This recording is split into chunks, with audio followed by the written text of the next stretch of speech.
vraj zrazu stratil svoj smer. On hľadal útechu a hľadal lásku, vraj preto vstúpil do mojich dvier.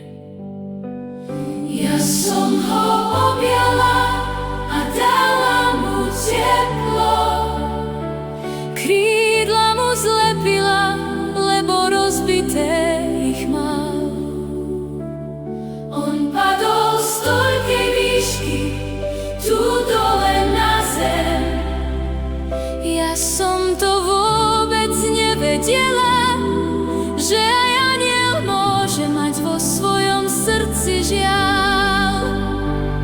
A keď sa uzdravil, tak ku mne chodil každý jeden večer, so mnou sa modlil.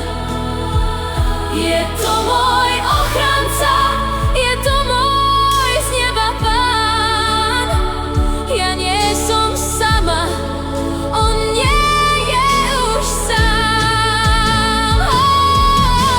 Anielská láska je taká čistá, ona nevyčíta, ona nesúdi.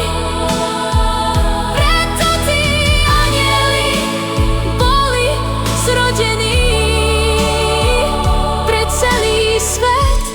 Oni boli zrodení pre všetkých ľudí.